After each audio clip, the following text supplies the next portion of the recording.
আমরা দেখেছি যে 5ই আগস্টে স্বৈরাচার শেখ হাসিনা দলবল সহ দেশ ছেড়ে পালিয়েছে, কিন্তু তার বেশিরভাগীরা এখনো দেশে আছে।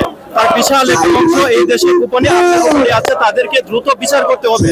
আমরা দেখেছি যে বিপ্লবী ছাত্র জনতার কোমলতার কারণে ওরা আবার মাথা ছাড়া দিয়ে উঠেছে।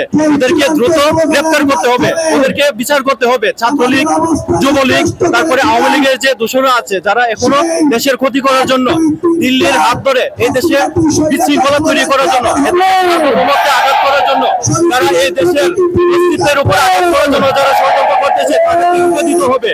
আমি বিশ্বাস করি যে আমরা যদি এখনো তাদেরকে ধরি, তাদেরকে বিচার করি, আমরা আইনের শাসন প্রতিষ্ঠা করি, তাদের কোনো ধরনের স্বৈরাচারীরা এই দেশে আবার কখনো মাথা ছাড়া দিয়ে উঠতে পারবে না।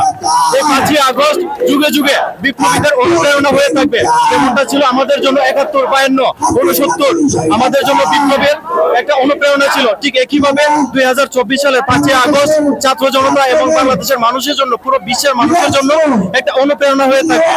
তাদেরকে দ্রুত বিচার করতে হবে। বিচারের আওতাধীন আনার পর তাদের যে ন্যায্য পাওনা, তাদেরকে পাওনা বুঝিয়ে দিতে হবে। এভাবে দেখা যাবে যে দেশে স্বৈরাচারীদেরকে দমাতে হলে আইনের শাসন প্রয়োজন, আর আইনের শাসন প্রয়োজন হলে আমাদেরকে কঠোর হতে হবে, আইনের প্রয়োগ দরকার। আমাদের আজকের যে সমাবেশে আমরা ভারত থেকে আমদানি করা সংবিধানের বিরুদ্ধে কথা বলার জন্য আসছি।